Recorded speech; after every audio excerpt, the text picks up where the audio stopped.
아빠 찬스다 뭐다 그러잖아요. 기본적인 거. 예, 소상공인이 웃으면서 이렇게 장사할 수 있고 살아갈 수 있게끔. 우리 경제에서 기회만큼은 공정해야 된다, 평등해야 된다라고 생각합니다. 노력하면 지속 가능한 그런 살맛 나는 경제. 바쁜 생활 속에서 반드시 챙겨야 하는 경제 소식. 경제 이슈의 핵심을 짚어드립니다. 발빠른 경제발전소 박연미의 경제픽. 네, 매년 새해가 되면 세제에 좀 변화가 있습니다. 예컨대 맥주, 막걸리 올해부터 세금이 좀 올라간다는 거 요거 알고 계신가요? 그리고 1주택자의 양도세, 이 비과세 기준도 달라졌습니다. 가상자산에 대한 과세 방식에도 변화가 있을 텐데요. 이런 것들 모르고 계셨죠? 김현우 행복자산관리연구소장이 싹싹 모아서 알려드립니다. 안녕하세요. 네, 안녕하세요. 자, 우리 사실 소확행하면 뭐 네. 별거 있습니까? 4캔에 10,000원. 아니면 네. 탁주 한 사발. 네. 탁주까지 가면은 너무 연령층이 나온다 이런 느낌이 있으니까요. 네. 그런데 그 맥주, 막걸리 요거 세금이 늘어난다고요? 네, 그렇습니다. 이게 이제 좀 전에 말씀해 주신 것처럼 1월 6일에 개정 세법에 대해서 일부 이제 세부적으로 어떻게 할 거냐 그래서 세법 시행령 개정안을 나왔는데요. 맥주와 막걸리에 붙는 세율이 달라집니다. 술에 매기는 세금은 이제 다양해요. 3가지인데 가격에 비례해서 매기거나 도수에 비례해서 매기거나 양에 비례해서 매기거나 이렇게 되어 있습니다. 그런데 맥주와 탁주, 막걸리는 양에 비례해서 매기거든요. 이게 이제 용량에 따라서 비례해서 매기기는 하는데 몇 퍼센트를 매길 것이냐 이게 물가 상승률을 반영해서 매년 조금씩 올라갑니다. 그래서 물가가 많이 올랐잖아요. 그러다 보니까 세율도 오르는 구조인데 이건 당장 오르는 건 아니고 4월 1일부터 적용이 됩니다. 그래서 우린 얼마를 더 내야 됩니까? 네, 일단 이게 가격이 반영이 될 거는 아마 3월 정도에 반영이 되지 않을까 싶어요. 이 맥주에 붙는 세금은 리터당 855.2원, 이제 작년보다 20.8원 정도 오르는 거고 막걸리는 리터당 1원. 42.9원 정도. 요거는 그렇게 크게 느낌은 없는데 500ml짜리 캔 맥주 같은 경우는 10.4원이 오르는 거죠. 그러니까 물가 상승률 2.5%가 반영이 된 건데 4월 1일부터 적용되다 보니까 이걸 실제로 맥주 회사들이 가격에 반영을 한다면 한 3월쯤부터는 맥주 가격 오르는 거에 반영을 하지 않을까 싶습니다. 요즘 아쉬운데요. 어느 틈에 사실 4캔에 10,000원 요거 많이 사라졌거든요. 많이 사라졌어요. 많이 사라졌고 네. 요게 명맥을 가느다랗게 유지하고 있지만 3개에 10,000원으로 조정된 데가 많습니다. 맞습니다. 이렇게 되지 않을까 하는 생각이 좀 들기도 하는데 네. 캔맥주 말고요. 예. 치킨집에서 곁들이시는 그 생맥주는 어떻습니까? 요거는 걱정 안 하셔도 됩니다. 이 생맥주 같은 경우는 정부가 세금을 20% 깎아주고 있어요. 한시적으로. 요거 이유는 생맥주는 사실 캔맥주보다도 약간 더 서민적인 술이잖아요. 그러다 보니까 또 대용량으로 출고가 되고 여기에다가 양으로 세금을 매겨버리게 되면은 조금이라도 올리면 굉장히 크게 이제 가격 부담으로 다가올 수 있고 가격 인상으로 바로 연결될 수 있기 때문에 요거는 이제 건들지 않기로 했습니다. 그리고 원래 세금 깎아주는 기간이 작년까지였는데 이것도 2023년 말까지로 2년 더 연장이 됐으니까 생맥주 즐기실 분들은 2년 더 연장하셔도 되는데 간혹 그럴 수 있어요. 세금이 안 오르더라도 덩달아 오르는 거 있잖아요. 네. 그러니까 캔맥주 가격, 병맥주 가격 오르면서 덩달아 요 가격도 오르지 않을까 하는 사실 걱정이 되고는 있습니다. 아마 자영업자들이 업황이 워낙 어려우니까 그렇죠. 가시면 소비자 가격을 좀 부담을 줄여주자 이런 것도 있었겠습니다만 네. 일단은 방역 조치 이후에 상황을 좀 봐야겠네요. 네. 자, EITC라고 하는 근로장려금 지급 대상 요것도 바뀐다고 하는데 이거는 까다로워집니까? 조금 까다로워진 것도 있고 아니면 조금 넉넉해진 것도 있습니다. 이게 근로장려금이라는 게 근로를 하기는 하는데 일을 하기는 하는데 소득이 적은 분들을 위해서 그래도 고생하셨으니까 나라에서 조금 더 소득을 얹어드릴게요. 그래도 적은 소득이라도 일 좀 하십시오라고 이제 장려를 하는 거잖아요. 그 취지에 맞게끔 조금 아끼는 건데요. 그래서 이제 올해부터는 월 평균 급여 500만 원 이상인 고임금 근로자에 대해서는 근로장려금을 지급하지 않기로 했습니다. 아니 그동안 드렸단 얘기예요? 일부 약간이지만은 대상은 될 수 있었거든요. 네. 그런데 이제 아예 배제를 하는 거고 이게 저소득층 노동자를 지원한다는 취지에 맞도록 앞서 말씀드린 것처럼 소득 요건은 조금 까다로워진다. 근로자들에 대해서는 그렇게 보시면 됩니다. 그렇군요. 아마 소득이 높은데 자산이나 집안 형편에 여러 가지 문제가 있을 때 대상이 됐겠습니다만 극소수였겠죠. 그렇죠. 그거보다도 임금이 낮은 분들을 우선해서 지원을 해주자라는 취지로 조금 바뀌었다. 이렇게 생각할 수가 있겠죠. 이게 그리고 잘 모르시는 분들 많은데 네. 회사 다니는 사람 말고 자영업자도 대상이 되잖아요. 됩니다.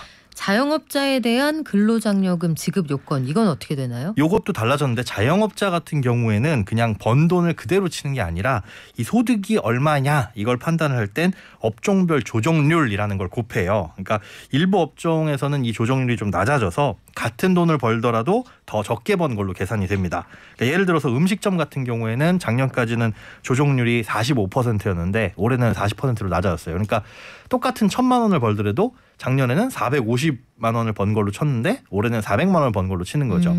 이렇게 하다 보면은 작년까지는 지급 대상이 아닌 그 밴드에서 벗어나신 분들도 올해는 그 안에 들어올 수가 있습니다. 그러니까 예를 들자면 딱 이 4,500만 원 버시는 음식점을 경영하는데 연소득 4,500만 원이신 분이 딱 거기에 해당이 되거든요.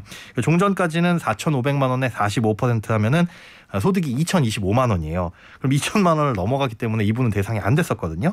그런데 이걸 40%로 간주하게 되면 소득이 1,800만 원으로 낮아져서 이분은 장려금을 받을 수가 있습니다. 이렇게 낮아진 게 이제 농업하고 제조업 이것도 조정률이 낮아졌는데 다만 이제 부동산 매매업 같은 경우에는 30%에서 40%로 올라갔습니다. 그러다 보니까 대상이 그만큼 줄어들 수는 있겠죠. 집값이 많이 오르고 전세가도 많이 올랐으니 네. 그에 따라서 수수료율이 올라가서 아마 소득이 늘어났을 거다 이렇게 추정을 하는 모양이네요. 네, 그럴 수 있습니다. 자, 비트코인 같은 가상자산 여기에 세금을 내는 방식도 달라진다면서요? 네, 이게 이제 가상자산에 대해서 양도 차익 그러니까 싸게 사서 비싸게 팔았다 이럴 때 이제 차익을 거둘 수 있는데 이에 대한 과세가 내년으로 미뤄졌다는 건 다들 아실 거예요. 2023년부터 과세합니다. 그런데 이에 대해서 이제 세부적인 내용이 조금 마련이 됐어요. 일단은 취득가액을 계산하는 방법의 시점이 달라집니다. 그러니까 양도 차익이라는 거는 내가 얼마에 팔았다라는 것도 중요하지만 얼마에 샀다. 그렇죠. 그게 그쵸. 중요하잖아요. 그런데 요 양도시의 취득가액이 어떻게 계산되냐? 2023년 1월 1일 0시 기준 당시 공시된 가격과 실제 취득한 가격 중에서 높은 가격을 기준으로 합니다. 예를 들어서 A라는 코인을 제가 100만 원 주고 샀어요. 네. 한 개에 100만 원 주고 샀는데 내년 1월 1일 0시에 보니까 이게 300만 원이더라. 그러면 200만 원이 뛴 거죠. 그런데 조금 시간이 지나가서 이게 좀 가격이 빠져가지고 200만 원이 됐다. 그래가지고 팔면 실제로 제가 산 건 100만 원에 사서 200만 원에 팔아가지고 100만 원 차익이 벌었네요. 그렇죠. 네. 100만 원 번 셈이지만 취득가액은 1월 1일 00시에 300만 원이었기 때문에 300으로 보는 겁니다. 그러니까 오히려 300에 사서 200에 판 걸로 계산되기 때문에 손해본 걸로. 그러니까 세금은 안 내도 되겠죠. 그래서 내년에 이제 이 가상자산에 대한 세금이 부과된다라고 하더라도 그러면 일단 올해 말에 한번 정리하고 가야겠다. 한번 다 팔고 수익 실현하고 이럴 필요는 없다라는 거죠. 그러니까 1월 1일에 가격이 많이 올라 있으면 그만큼 양도세 부담은 없으니까 이런 부분은 걱정 안 하셔도 됩니다. 근데 이거 왜 이렇게 하는 건가요? 헷갈리게? 헷갈리지만은 요걸 한번 정해놓고 가야 네. 혼란은 없는 거고 그래서 취득가액이랑 이런 것들을 한번 정해놓는 과정이 한번 중요하긴 합니다. 그래서 원래 이게 올해 1월 1일이기는 했었어요. 근데 그 시점이 세금 부과 시점이 내년이다 보니까 내년으로 좀 미뤄진 것뿐이죠. 내가 얼마에 샀다는 기록에 남아 있잖아요. 그렇죠. 그런데 왜 모두 일률적으로 한 가격에 산 걸로 간주합니까? 어떻게 하다 보면 이제 세금이 처음 부과되는 거기 때문에 그분들에게 납세자들의 세 부담을 좀 줄여주자는 거군요. 그런 취지일 수 있죠. 그래요. 네. 반대의 경우도 있을 수 있을 것 같은데. 그래서 높은 가격으로 칩니다. 제가 그래서 200만 원을 샀지만 1월 1일 공시에 만약에 100만 원으로 되어 있다. 이 경우에는 200으로. 그러니까 납세자한테 유리한 걸로 본다라고 생각하시면 됩니다. 그래요. 요 세제가 참 묘하다는 생각이 드는데 네. 자, 코인 얘기 좀 더 해볼게요. 네. 같은 코인을 여러 번에 걸쳐서 살 수도 있고요. 네. 여러 종류의 코인을 살 수 있잖아요. 그렇죠. 비트코인 담고 이더리움 담고. 네. 근데 이렇게 될 때는 계산이 복잡해질 것 같은데. 복잡할 텐데 일단 내년 1월 1일까지는 괜찮습니다. 1월 1일 좀 전에 말씀하신 것처럼 여러 개를 사건 아니면 한 개 코인을 여러 번에 나눠서 취득가액이 달라지건 간에 1월 1일 00시 기준으로 해서 높은 가격을 먼저 치고요. 그런데 내년 1일 이후에 취득하는 거에 대해서는 이게 새롭게 기준이 생겼어요. 기존에는 선입선출법이라고 해가지고 코인을 예를 들어 똑같은 코인이라고 하더라도 10월에 한 번, 11월에 한 번, 12월에 한 번 이렇게 세 번에 나눠서 살 수가 있잖아요. 각각 다른 가격으로. 10월에 산 거는 뭐 100만 원, 11월에 산 거는 120만 원, 뭐 12월에 산 거는 150만 원 이런 식으로 가격이 올라갔을 경우에 내가 지금 코인을 하나 판다라고 한다면 코인 3개 중에 먼저 산 거를 파는 걸로 계산이 되는 겁니다. 원래는 이랬었는데 요것도 그러다 보면 세부담이 커질 수가 있고 우리가 사실은 옛날에 산 게 가격이 더 많이 오를 가능성이 높잖아요. 그러다 보니까 이거를 이제 평균 내서 그러니까 3가지 코인을 언제 샀건 아니면 같은 코인을 뭐 분할해서 매수했건 간에 여지껏 취득했던 그 단가를 평균 내서 지금 처분할 때 그 평균 단가 대비 양도가액을 계산을 한다. 그래서 뭐 실질적으로 봤을 때는 세부담은 요건 선입선출법보다 평균적으로 봤을 때 좀 덜해진다. 이렇게 생각을 하시면 됩니다. 어떻게든 세금을 좀 줄여주기 위해서 디자인을 했다. 네. 그런 궁리한 기색이 보이는데 네. 이것도 증시에 투자하시는 분들은 예. 그거 왜 증시 투자자들은 이렇게 안 해줍니까? 불만도 있을 수 있을 것 같고요. 해외 주식 같은 경우에 지금 사실 이게 불분명해요. 그렇죠. 예, 불분명한데 이것도 이제 좀 바뀌어야 될 부분 같기도 하고요. 근데 사실 이거 따지고 보면 이건 디테일에 굉장히 많이 신경을 썼다라고 보이거든요. 우리가 국내 증시 같은 경우는 그냥 평균 단가를 계산해 가지고 저기를 하긴 하는데 해외 주식 같은 경우는 아직도 선입선출법 아니면 후입선출법 쓰는 증권사들도 있고 이건 증권사에서 어떻게 신고를 하냐에 따라 달라지거든요. 근데 이것도 2023년에 통일을 한다라고 했는데 어떤 방식으로 세부안이 나올지는 한번 좀 지켜봐야 됩니다. 그래요. 이게 아마도 그 대선 앞두고 2030을 겨냥한 여러 가지 세제의 일환이 아닐까 이런 생각도 듭니다만 네. 세제는 일관성이 제일 중요할 것 같아요. 그렇죠. 예측 가능성. 그리고 네. 해외 주식과 어떻게 달라지는지 이것도 좀 봐야겠는데 네. 1주택자에 대한 양도세, 비과세 기준도 달라지죠? 네, 그렇습니다. 1주택 같은 경우에는 요건을 충족하면 뭐 2년 이상 거주 이런 요건들 있죠. 그 집을 팔 때 양도 차익에 대해서 세금을 면제를 해줍니다. 그런데 이게 무작정 정말 비싼 집까지 뭐 50억, 60억짜리 초고가 주택까지 면제를 해주는 건 아니고 양도가액이 기존에는 9억짜리 그런데 지금은 12억으로 늘어났습니다. 그러니까 집값이 오른 걸 반영했다 이렇게 보시면 되는데 쉽게 말해서 뭐 1주택자가 집을 팔았을 때 그 집값이 12억 원이다 그 안쪽이다라고 한다면 세금을 안 내도 된다는 거죠. 그럼 12억 원이 넘어가면 어떻게 되냐? 이럴 경우에도 장기 보유 특별공제라는 걸 적용을 해주거든요. 그러니까 오랫동안 보유하고 있으면 차익에 대해서 최대 80%까지 공제를 해주는데 이것도 마찬가지로 12억 원을 초과할 경우 양도가액이 12억 원을 초과할 경우에는 80%까지 세율을 공제를 해주는 걸로 이 한도가 조금 올라갔다.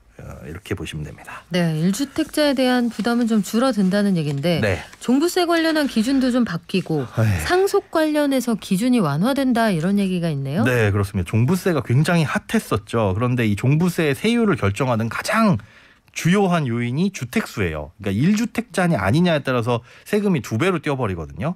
근데 만약에 내가 다주택자가 되고 싶어서 된 게 아니라 부모님이 돌아가시는 바람에 그 주택을 상속받게 됐을 때 이럴 경우에는 기존에 집이 있던 사람들은 네. 2주택자가 돼버리잖아요. 뜻하지 않게. 그렇죠. 그럴 경우에 기존의 기준은 2주택이 아닌 걸로 인정을 하는 게 상속받은 주택의 지분이 20% 이하이고 그 지분의 공시가격이 3억 원 이하일 때만 주택수에서 제외를 해줬어요. 그런데 이걸 따지고 보면 상속받은 지분이 20% 이하이려면 형제가 5명이 되거나 그럴 가능성이 현실적으로 지금은 굉장히 드물죠. 낮죠. 네, 아니면은 누군가 한 명이 80% 이상을 가져가야 충족은 가능한 건데 네.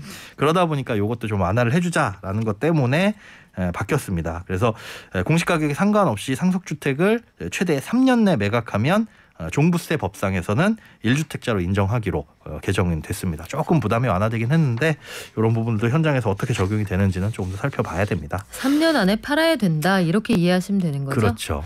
그래요. 올해부터 여러 가지 연말정산 관련해서 달라지는 것도 꽤 많이 있는데 네. 이런 것도 궁금한 점 있으시면 올려주신다면 우리 김손상님께서 아마 해결해 주실 겁니다. 네.